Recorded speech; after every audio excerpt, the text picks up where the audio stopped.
Welcome to the Sleep is a Skill podcast. My name is Molly McLaughlin, and I own a company that optimizes sleep through technology, accountability, and behavioral change. Each week, I'll be interviewing world-class experts ranging from doctors, innovators, and thought leaders to give actionable tips and strategies that you can implement to become a more skillful sleeper. Let's jump into your dose of practical sleep training.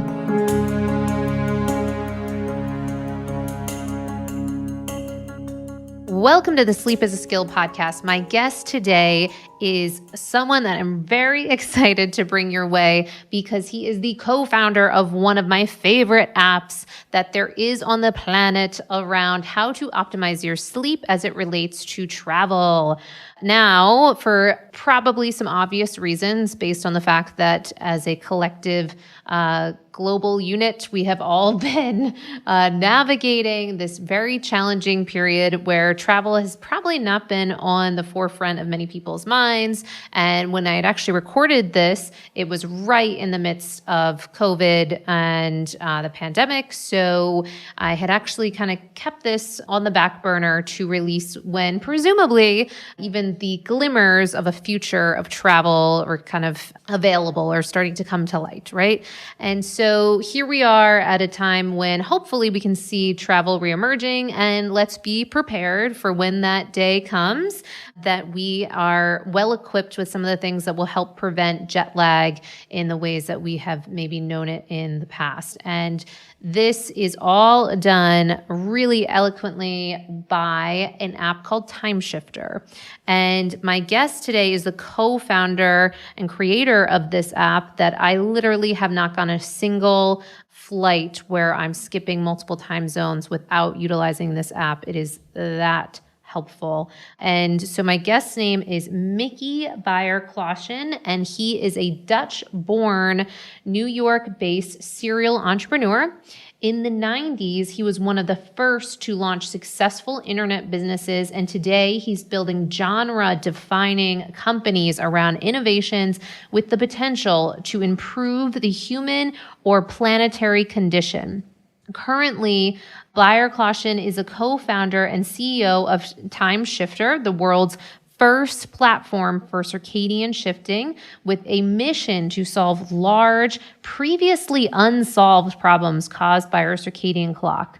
Before Timeshifter, Beyer-Clausen co-founded and served as CEO of Mental Workout, who pioneered a new category of apps, including the first mindfulness and sleep apps. He is also the co-founder of Trunk Archive, a full-service image licensing agency representing the world's most engaging and sought-after photographers, leading domain name services like Speednames, as well as Internet Payment Scandinavia, one of Europe's first online payment gateways. Again, like I said, I literally use this app every time I travel. I've recommended it to so many people that have travel as a part of their regular lives. Of course, I know that as of right now, that might have landed as a bit of a foreign concept. But again, now that people are starting to either discuss the possibility of travel, begin to travel, or look at what's ahead of planning travel in 2021 and beyond, you are definitely going to want to be in the conversation of this app. And some of the things that he gets into that gets me really excited is this possibility of even bringing tech like this to the arena of shift working, for one. That what could be possible with that is just really, really, really exciting for me. And I hope for all of the rest of you, if you do have any questions after listening to this, please don't ever hesitate to reach out. You can always, circle back and reach out to us on sleepisaskill.com. Any questions, we have a weekly newsletter as well where we like to create a lot of back and forth dialogue. So jump into the conversation. And in the meantime, let's dive on into this episode. Now, before we get into the podcast, I do want to take a quick minute to give a shout out to our sponsor, BetterHelp, or as I like to call it, a therapist in your pocket. It's the exact app that I used when I was going through my really challenging period of insomnia while traveling overseas. And the ability to maintain a consistent therapist in real life was just really not an option for me since we were jumping around from country to country. So the ability to, with using my phone, have video calls weekly with my therapist. I was was paired with for me, I connected with a great therapist right off the bat, but I do know other people who have been able to kind of shop around with some of the therapists on that app until they find a great fit for them. And in between those calls, one of the things that I found was really helpful is that you can also send voice notes, text messages, images in between that, longer weekly video call, so that you do have this really very real ongoing connection and support that I certainly, at least in my experience, hadn't felt with real life therapists that I had used in the past. And also the pricing structure is much more competitive than a lot of the real life therapists that you can come into contact with. So I found it to be a lot of benefits. I recommend it to a lot of people that are just kind of going through struggles in their life or just simply want to be able to up level and bring in that level of reflection and awareness into their life about what's both working and not working. And you can certainly cancel at any time. And for our sleepy community, the BetterHelp company has hooked us up with 10% off if you go to betterhelp.com/sleep is a skill. Again, betterhelp.com/sleep is a skill. Hi, Mickey. Welcome to the Sleep is a Skill podcast. I'm so grateful to have you here today. Thank you so much, Molly. I'm very excited to be here today as well. Oh, so awesome to have you here because we got an opportunity to speak a little bit before recording. And number one, I'm already clear that there's just so much that we have to dive into. And number two, I'm particularly passionate to learn more about the app that you've created and almost a new term that you've really helped coin of being a time shifter. Because, for me, I shared with you that after living in Manhattan for basically about a decade and then started traveling, really full-time internationally, Timeshifter, the app that you created, is one that has pretty much been on my phone or has been a mainstay on my phone for quite some time. And I share about it all the time to just about any frequent traveler. So I think what you've created is so, so valuable and helps to also shift the paradigm around our ability to have a say in how our sleep goes, even when we might be traveling 12 different time zones or what have you. So number one, just thank you for what you created. And number two, I would love to just help the listeners know a bit more about the origin story of the why that you felt it was necessary to create this app. And then we'll get into more about what it does. That sounds wonderful, Molly. And thank you so much. I'm excited that Timeshifter has been able to help you. And of course, needless to say, I did not create Timeshifter on my own. There are some really, really important people on the team that we can talk about in a little bit. But my own story is really that I have been an entrepreneur for the past 20-some years. I just can't help myself. I'm excited about building something and creating solutions that does not exist today. So all sort of in different industries, but all of the common denominator is technology. And for the past 10, 12 years, something like that, 11 years, my focus has been on mental performance and flexibility, well-being. And part of that journey resulted in me meeting a very important gentleman about 4 years ago, Dr. Stephen Lockley from Harvard Medical School, that introduced me to circadian science and is the reason why I got excited about the opportunity to create an app for jet lag.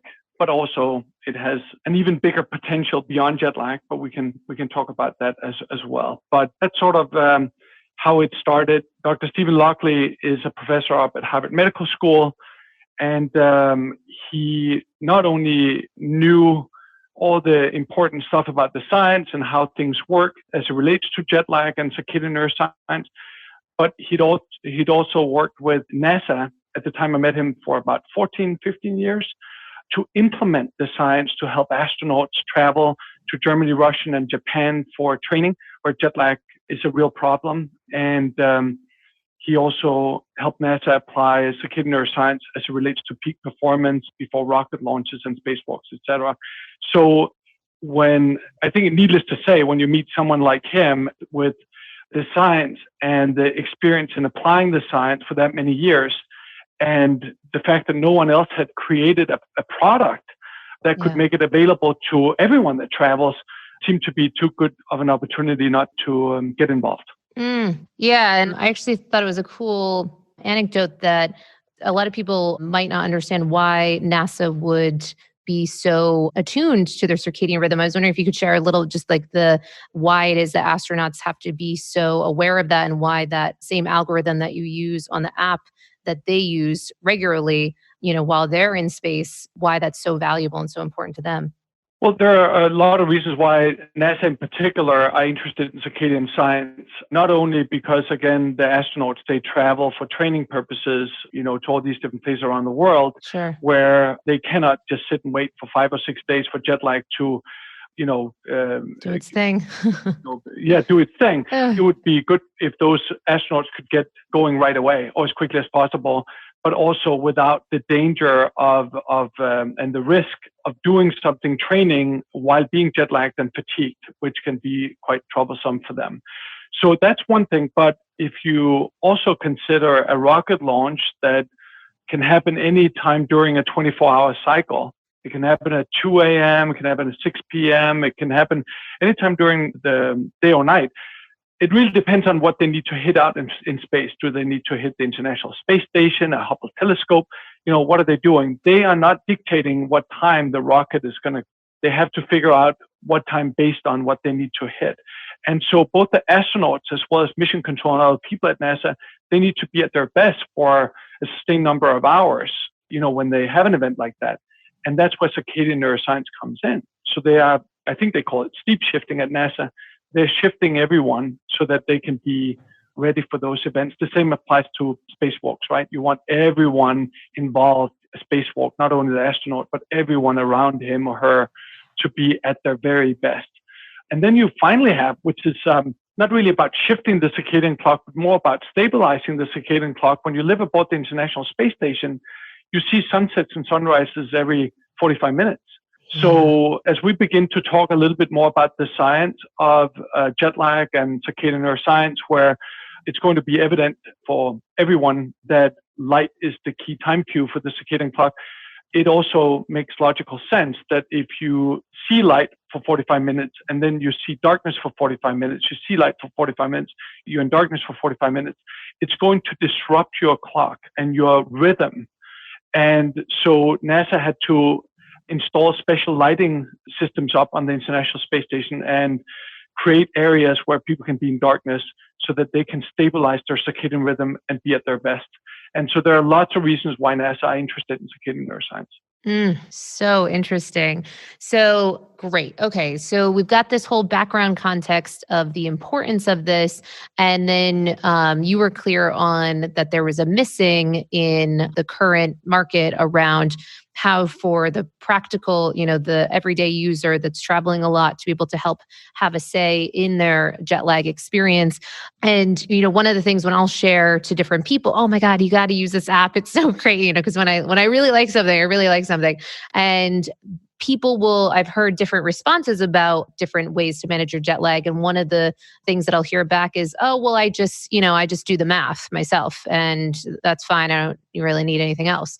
And then, we go into all the other things that it does. So what for you, when you sat down, with these experts to create this app, what became important that you needed to hit on besides just, so just turn your clock over to the destination time? What became more nuanced, and what did you guys come up with around how people could actually have changed their behaviors throughout the entire course of the trip to make a difference in their results? Yes, I think that the number one thing, and I love this question because it is one of the reasons why I got really excited about building a product around the science and with Dr. Stephen Lockley and other people on the team. And that is that none of the things people do today is going to help them with jet lag. There is absolutely no generic formula for addressing jet lag. And just looking at the clock and sort of like, okay, at the destination, this is what time it is, and try to, change your own schedule before departure and do it in the plane. It simply won't get you there. It's not intuitive what to do. And I'll talk about what the science tells us, how to shift the clock and do it reliably and quickly to a new time zone in a minute. But first, Again, no generic advice or solution is going to help you with jet lag, whether it is getting up, exercising in the morning at the destination at 7 o'clock, whether you eat at the local time zone at meals at the same time as the locals, whether it's using melatonin. We'll talk about melatonin because it's interesting. It does help you if you use it the right way and the right type and dose. But there are all these various things that people think will help them. There's even this claim in the new airplanes that the LED lights are going to help people with jet lag and the oxygen level on board those planes. And it's simply not true, because if it's the wrong light at the wrong time, yes, you're going to shift the circadian clock the wrong way. So now you're making jet lag worse. So yeah, we can talk about anything that you've used, Molly, in the past, or what you've heard other people use. I'm happy to take them one by one and tell you why it won't work. But let's talk about the science of what does work first, because that will put everything in context. So like I said, light is the key time cue for our circadian clock in the brain. So the whole problem to jet lag is up in the brain, in the hypothalamus part of our brain. And it is that biological clock, or the circadian clock. And from our retina up to the clock, there's a dedicated pathway with only one purpose, and that is to deliver light and dark cues. That's all it does. So the circadian clock is trying to anticipate sort of your 24-hour rhythm. So it loves consistency. It wants you to go to bed the same time every day and wake up the same time every morning. It craves consistency. And it's actually one of the best sleep advice you can give people, is just go to bed and get up in the morning consistently. Because the rhythm, there's two systems to sleep drive and the circadian clock. Sleep drive is the longer you're awake, the more tired you're going to get, the more rest you're going to get, the more energized you will be. But if it's not connected and in sync with the circadian clock and what you're usually doing on a weekly basis, you can get into a situation where you might be wired and tired. You're really exhausted, but you cannot fall asleep. It's because there is that disconnect to the circadian clock. So it's a very powerful mechanism in our bodies. And so knowing that light is the key time cue, then what we really need to look at when we travel and we disrupt the circadian clock, we really want to reset it to the new time zone as quickly as possible. When we know light is the key for it, and then what we need to figure out is when to see light and when to avoid light. In other words, focusing on sleep when you travel is not the right focus. We need to focus on the circadian misalignment that we've created by traveling. And so where it becomes complicated is that, as you mentioned before, some people are saying, well, it's just a matter of, trying to figure out when to go to sleep a little earlier or go to sleep a little later before I leave, and that way I'm more adjusted to the new time zone. Well, it's much more complicated than that. It's really all about when to see and avoid light. And if you can hit that, perfectly, you can shift your circadian clock 3 to 5 times as fast as normal towards a new time zone. So it's not a little incremental improvement. It's a massive difference. It's so powerful that when I travel from New York, where I now live, to Europe, and I'm originally from Denmark, so I go back and forth quite a lot, and I bring my kids and my family. In the past, jet lag would really be a big problem for me and my family, where we would have difficulty getting up in the morning because, of course, it would be in the middle of the night in New York at that time. And we would wake up in the middle of the night, typically the second night, wake up in the middle of the night and couldn't fall back asleep, and you're watching TV shows, etc. And now, using the timing of light, I wake up 7:30 in the morning in Denmark on day 2, and I sleep through every night. So it's a really big difference in how you feel. It's not just, of course, there's a subjective aspect of all of this, but again, the science supports everything I'm talking about here. It's not just something we invented ourselves and a gimmick like so many other products out there in the market, claiming that it's validated and it's scientifically based, which most of them are not. Oh, 100%. And, I'm particularly passionate about it because I feel like it actually, one, gives a new word to what is possible for us to be doing, to bring like a sense of action to jet lag. So for instance, since my boyfriend and I have been traveling pretty much full time for about the past 3 years. And often it will be international. So it might be from, New York all the way to Bali or what have you. And when we're doing that, there's certain trips that have been a doozy of a trip, and they might end up being like 40 hours or something with a long layover or some wild number. And by being able to pull in this new way of looking at it, oh, I'm time shifting, then throughout the incredibly long trip that could really, really set us back, we have all kinds of things that we can bring into the conversation that, to your point, don't have us just relying on focusing on did I sleep or did I not, and what time did I do it, and because suddenly you can bring in blue blockers, you can bring in, kind of hats, you can bring in extra light sources, you can bring in potentially caffeine, melatonin strategically in a way that will make sense. And the difference that certainly that we have felt in clients that have gone along with the kind of what is output on that itinerary through the app is just really remarkable. And to your point around what's possible, the potential for something like this, I think is so exciting, like with shift work, like with these extra special times in life when people are off of the general rhythms of nature, and what we can do to make a difference in that.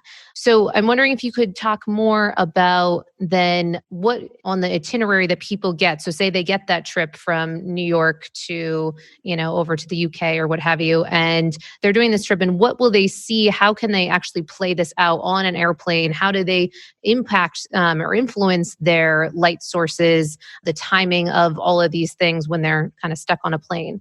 Yeah, great question. So first and foremost, to create a jet lag plan, we need a few pieces of information about you and your trip. And every single jet lag plan is completely personalized. So you might be on a plane with your boyfriend, your spouse, your family, whoever, and on the same plane, and you're going to have different plans. So that's important to mention. And we create each plan based on your sleep pattern. So when do you go to bed typically every day? And when do you get up in the morning? And then what's your chronotype? Are you an early bird or a night owl or neither? And it's very interesting. There actually is a biological explanation to why some people are better in the morning and why some people are better at night. Biologically, the circadian clock in our brain is not necessarily precisely 24 hours as the rotation of Earth around the sun is. If you're an early bird, it's because your circadian clock is faster than 24 hours. It might be between 23 and a half hours and 24 hours. If you're a night owl, it's typically between 24 and 25 hours. So that's why now there is a real explanation to why people are different that way. And if you are not really, good in the morning, not really better at night, it might be because your circadian clock is pretty much around 24 hours as the rotation of Earth. So we need that information, and then we need your full itinerary, not just where you're leaving and where you're going to, but also stopovers, because every single aspect of that trip is going to result in a certain plan. The departure time matter. So if you were, again, let's say you have the same chronotype, the same sleep pattern as your spouse, but you're going on a plane 3 hours before him, then your plans are going to be different. So it takes everything into consideration, and it's just not intuitive in any way. Anyway, so now you get the plan. What's on that plan? Number one is when to prioritize light and when to avoid light. That's the key. This is like, of all the advice in the plan, this is the one to really pay attention to. Yeah. Because again, the key time cue for the circadian clock is light. So it'll tell you a few hours typically every day where you either need to prioritize light or avoid light. So how do you prioritize light if you're in a plane and it's dark? You crank up the brightness of your in-flight entertainment system or on your computer, your iPad, you watch a movie or you do some work. And now you're being exposed to enough artificial light. These screens are so bright today that they affect the circadian clock. That's why all the experts out there are saying, don't look at your iPad or your phone at night in bed. It's because it sends a signal up to the circadian clock saying, oh, it's day, you need to perform and function. So it's counterproductive for that reason. So we're using light to our advantage. And artificial light is good, although, of course, the sunlight is best. So if you are able to be out in the sun when you should prioritize light, that's the best. But artificial light will suffice. Then if you need to avoid light and you happen to be outside in the sun at your destination, for example, all you need to do is put on your dark sunglasses. So it really is very easy to comply with. We have lots of business travelers that are using Timeshifter that travel often and far, and where jet lag is a real disruption to both their productivity on the trip, but also when they get home to their families and where they don't feel well for days. And for those people, one of the questions that come up once in a while is, well, what if we have a meeting? I have a meeting. I can't sit with sunglasses on when I'm in a meeting. And here's the good news. You don't need to follow the plan 100% for it to be highly effective. Yeah. If you follow it 80% of the time, that's enough. So if you have a meeting that's important, you don't want to wear sunglasses and you need to avoid light, just take the sunglasses off, have the meeting, and then put them on afterwards. So good. And so the other thing that I think is really powerful, there's so many things I think is powerful about this app, but one of the things is that I've spoken with certain clients that they're just, when they travel, they're stressed. And when they're stressed, they don't sleep. And so they have this idea that they're someone that just can't sleep on planes. And yet what I like about some of the copy on the app, that it speaks to that concern in a particular way, where it really maps out that, okay, even if you can't sleep during this time, there's value to kind of going through the motions. I was wondering if you could share more about kind of that approach so that there's not that type of challenging sleep pressure or a sense that you failed if you didn't get all the sleep that was recommended or, as much as they would have liked to. Yes, this is a really good question. We get that a lot, from people that either can't fall asleep on the plane. Just maybe I should wrap up sort of the components of the plan, because that's, I presume, why you're asking this question. So in addition to the time light exposure, we do offer as an optionality, you can turn on or off melatonin advice. So people that have used melatonin so far has most likely used the wrong dose and type and used it at the wrong time. And then if they the time light exposure advice, they're really not getting the benefits, and they're not shifting the clock quickly towards the new time zone. So with the time light exposure advice in the app, we're also going to tell you what dose, and the dose is between 0.5 milligram and 3 milligram of melatonin, and fast release instead of slow release. And most people I talk to that travel, they have 5 to 10 milligram of melatonin and slow release. That won't help you with shifting the clock. It's going to help you maybe get drowsy, which is a great benefit if you are trying to fall asleep, but it's not going to help you with jet lag per se. So that is an option inside the app. And then we tell people when to sleep and also how to use caffeine the most optimal way. So caffeine does not really impact jet lag at all, but we know people use caffeine to a boost of energy. So we tell them, based on science, what's the best ways to use caffeine. And that is smaller doses more often, rather than a big cup of coffee, for example, and then 4 hours until next coffee. The more important thing about caffeine is when not to use it, because caffeine can stay in the blood for up to 8 hours. So we don't want anyone traveling to have a cup of coffee or any type of caffeine, get any type of caffeine close to your sleep episode, because it's going to disrupt the sleep quality, and then it might not be jet lag experiencing, it might just be sleep deprivation or bad quality sleep. So that's why caffeine is in there. But back to your question about when you're supposed to sleep according to Timeshifter, your jet lag plan. What if you can't sleep? The great news is that sleep doesn't really matter. It does. Don't get me wrong. Sleep does matter. It is important to get sleep, because it is one of the two systems we talked about in the beginning that combined will give you the optimal performance and all of the things that you want, and better health and all the things. But it doesn't shift the circadian clock.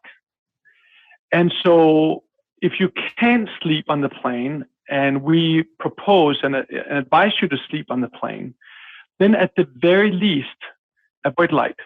So when you're supposed to sleep, we expect that you're avoiding light because you're supposed to close your eyes, which means you're avoiding light.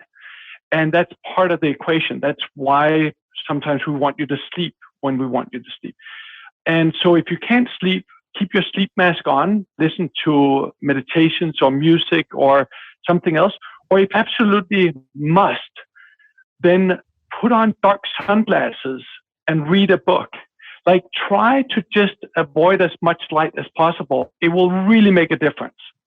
It's so great because, I so see what, kind of what you're speaking to about the future that's possible with something like this, with this app, because I think even just that outlook on sleep can help relieve the pressure for people with, okay, I got to get this perfect amount of sleep, the 7 hours, the 8 hours, the whatever. And certainly coming from my own experience in my sleep difficulties, I, was out to get that perfect amount of sleep. And when I didn't get it, it was the worst. And so, and yet by approaching it in this manner, I think it's so helpful because then oddly, it seems as if once we remove that pressure, then often sleep will come. And even if it doesn't come on these particular trips, all these other factors that you're staying attuned to can make a difference in that ultimate time shifting process. Yeah, no, it's going to, I think it surprises people when they time shift for the first time. And I highly recommend anyone trying Timeshifter to read that little, takes 30 seconds or a minute to read our guidelines so that you're prepared for the first time shift. But it's really going to surprise you how different it is compared to what you normally have done.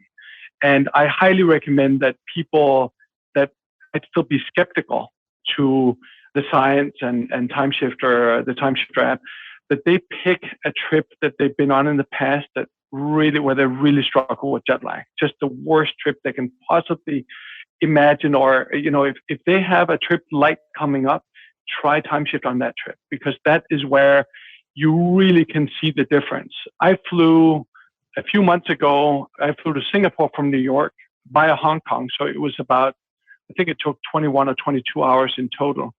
It must have even taken longer, actually, now that I think about it. But it was for a Global Wellness Summit that was held there. And I don't know, probably 70% of the people came from the US. And we had given everybody Timeshifter before the event so that they could try it on that trip. And it's just fun to hear the stories about, frequent travelers and business travelers that have done it for so many years, how it completely changes the way you look at travel. So anyway, it's fun. And you're going to start looking at other people doing all the wrong things, yes, knowing that now you figured it out, and you might be the person on the plane that are seeing light when everybody else on the plane are sleeping. Yes. But you now know something they don't know. And hopefully everybody will know as quickly as possible. But it's kind of fun. It's very fun. And I'm so excited for the day when I start seeing more people also time shifting, where you start seeing the indicators that they're doing those things. And unfortunately, you want to see more people. There's not so many people. There's an opportunity for so many people to get cued into this conversation. It's really exciting.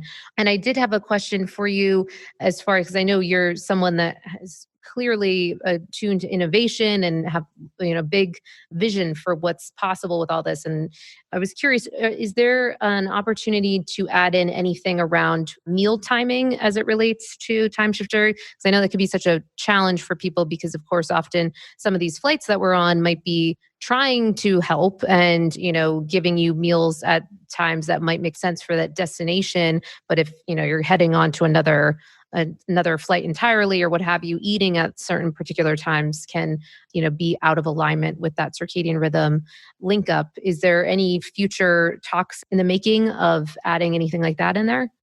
Yes, absolutely. And I think food and exercise are two things that people ask us about all the time. The first thing that's kind of interesting is that most people think that exercise and food can impact jet lag and can impact them feeling better quicker. And the science goes against that. Meals, food, and exercise are what the scientists refer to as weak circadian synchronizers. Yes, definitely lower on the rung. They almost don't impact the circadian clock versus light. So it's not a factor, food and exercise is not a factor as it relates to addressing jet lag. However, there is a right time to eat and there is a right time to exercise. Your body doesn't want to eat during the night and the body does not want you to exercise during the night. And when you travel, that becomes blurry, right? Because now you've just arrived to Hong Kong And in the morning, you want to go down to the gym at 7 o'clock and get a little exercise because it's going to help you think, with jet lag, and it makes you feel better. However, 7 o'clock in the morning in Hong Kong might be 2 a.m. at your home time zone, which means now you're exercising in the middle of the night and your body is not ready for that. And it's not healthy for you to do it.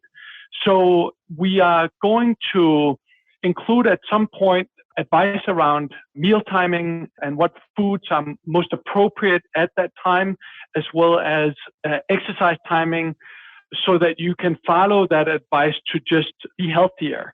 But it really does not influence your jet lag. So it's a different type of advice that we're just going to make optional, because the challenge when you create an app like Timeshifter is you want it to be as intuitive and simple as possible and avoid confusion and too much advice. And so what we focused on is what can help with jet lag. And we've left everything else out. But we will bring some of that in at some point soon as an option. And I love that too, because I think, the Pareto's principle or what have you of, the most bang for your buck when you're traveling, there's so many things you got to be mindful of and keep, together, and versus adding in all these, health shifts, as keeping the conversation on circadian rhythm. I completely understand that because, of course, as we know, light kind of being paramount in this conversation is just, it can be so eye-opening for people to really see the power of just that one, or in particular, that one area, and how important that can be in this conversation. So really great. And I was wondering if you could share more, because I know you had mentioned loosely on some things that you guys have in the mix in the future for Timeshifter and potential places it can go and different possibilities. If you could just kind of touch on that just briefly. Yeah, absolutely. Well, I think the one thing people will realize as they start time shifting and benefit from that process is people are going to appreciate light much more than they do today. Light is so incredibly powerful. And in fact, I almost feel like we need to, take a few steps back from evolution here and look at the time before electricity and light were invented, right? Because what we really need is to go a little bit back in time and respect the fact that our bodies have not adapted to artificial light. It does not understand that when it's light in the evening or in the middle of the night, it's not something it has adapted to yet, and it does not understand how to deal with it yet. The same with jet lag. The body is not designed for you to go on a jet plane and suddenly a few hours later or many hours later be in a completely different rhythm. And so it will take a long, long, long time and many, many, many generations before the bodies, at some point, I suspect, will adapt more to the new reality. But I don't even understand if that or know if that's going to happen. So the consistency and light's impact on your life, I think, will become clear for the people using Timeshifter. And that's going to impact them in so many other aspects of life going forward. There are so many new ideas, concepts, products, solutions that will embed circadian science at its core. There are many that claim to be circadian based that are not. So there's a lot of misconceptions and false claims out there that people should be aware of. Like with any other new emerging area, there's going to be a lot of companies trying to sell you products that unfortunately won't help you and will tell you something that's wrong. And that's just unfortunate. But on the positive note, there are now biological lighting you can use in your homes where your whole house can be lit up at night, but your circadian clock is not impacted. That's super cool. Something we have at our house. There's a company called Lighting Science that have the best products, I feel, in that space, where it will change the spectrum and the colors automatically. So during the daytime, it's high alertness and it's blue-white light. And during the evening, the spectrum changes and it takes some of the blue and some other colors out. It's not just, by the way, it's not just blue color that is critical. Many people think that blue color, the blue in light, is the one that is troublesome. It's all light. Every type of light is going to impact you. Blue is the worst, but any type of light is going to impact your body. And so that's important to know. But so there are all these different products and opportunities out there for people to look into. Global Wellness Institute came out with a trend report for 2020 that as trend number 1 is circadian science. I'd highly recommend people to read that because there's a whole list of different products and areas that's going to be impacted by circadian science going forward. In Timeshifter, we're looking at other opportunities for shifting people's circadian clock reliably and quickly to meet new goals. So jet lag is one area. The next one we're looking at is shift work. We're also looking at peak performance with or without jet lag. So if you have to run a marathon at 9 o'clock in the morning in your home time zone, we can help shift that, your circadian clock, so you will perform better. And there are other really cool stuff, including chronotherapeutics, which is about surgery, chemotherapy, so you could really shift your circadian clock to make your body ready for those kinds of events. And this is an area that many scientists around the world are studying and playing out different scenarios that we're following very closely. But that's where Timeshifter can make a difference. It is, how do we help people shift their circadian clock to meet different performance and health goals across different verticals and different areas? That's what we're looking at. Wow, so exciting. That's, the levels of innovation and what's possible for people in such a, I'm very visual. So even just like the elegant way that the layout, the UX, the UI of the app, to imagine that someone that's tired and just like needs guidance could, kind of punch in, whether it's what shift work they're dealing with, or if they, are an athlete and gonna, have this really important thing that they need to be alert for in a whole other time zone, what they need to do to prepare is just really, really, really exciting. So thank you so much for what you're creating. And then what's likely is people are going to, for sure, want to know more about this product. Highly, highly recommended. So what are the best steps for them to, one, both, of course, utilize the app, and two, to stay in this conversation with you guys? Well, so if people download the app it works for both Android and iPhones. So when you download the app from either one of those places, the first jet lag plan is completely free. We don't require credit cards or anything like that. It's just, put your itinerary in. It could be one way, a round trip, or even a multi-city trip.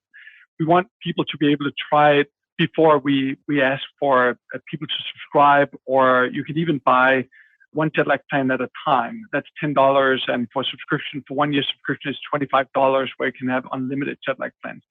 And we don't hear it often, but some people ask, why are you charging money and why is it so expensive? I mean, $25 for a year for unlimited travel, I don't think it's expensive for the benefits you get. But the one thing for people to know is that we are putting in a lot of investment into this platform. It is not cheap to develop this kind of product. It looks simple. It's not. And we are continuously spending far more money than we make right now. So that's why, just to make it clear. But people should try it out.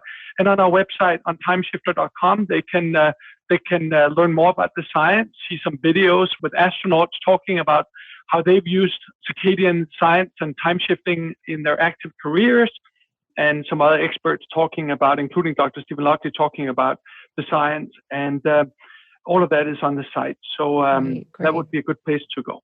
Oh, amazing. And I know, on a timely matter, since we're all in the midst of a kind of global pandemic, I thought that was really generous of your company to ensure that people that are on the annual plans are not paying for the service during a time when people are kind of grounded at that period. And, it's clear to me that the commitment of the company to help people is really present. Yeah, we're really, really excited about and feel privileged to be, putting something new out in the market space that many scientists have worked on for many, many, many years, including Dr. Stephen Lockley, who has spent more than 25 years of his career in the circadian science field. So we feel an obligation to not only make a great product that really is following the science and has integrity, but also we're just excited to be part of this and hope that people benefit from it and maybe even consider other things they can do to optimize their circadian rhythm once they've tried to play with Timeshifter. But we're definitely excited about all of this. And yes, we don't want people to pay for something they can't use during this unfortunate situation that we're experiencing. So that's a given. Yeah, no, it's, and so once things, pick back up, I know that people will be, very grateful to then begin to implement this and use this again. And I think it can just be one of the things that I'm so excited about it, because it allows this kind of isolated period of time where people get the power of that light timing, that light optimization on just how on their physiology and their psychology, and how the experience of how much of a difference that can make on that short term. And then it can have that spillover effect to, oh my God, if it does that much of a difference in that short period of time, what if I were to begin implementing this in the rest of my life? And it's incredible. Wow. Exactly, Molly. And also think about, like, with circadian rhythm, the things we always think about when we talk about jet lag is feeling off for a few days when we get to the destination, right? Sure. So there's performance, there's lack of enjoyment, but also when you get back to your family is a problem. But then there's the long-term health implications. If you travel often, you will have some of the same consequences as shift workers have, which is increased chances of diabetes, of certain cancers, heart disease. And now in the time of COVID-19, clearly everything the experts say about washing hands and not touching your face and staying distant to people, all of that is the key. So I'm not trying to make any claims here to sell more product. However, from your knowledge about sleep, that sleep is something that is very important for your immune function. So I think that as we move forward and travel in the future, and even at home, we want to look at everything we can do to be strong.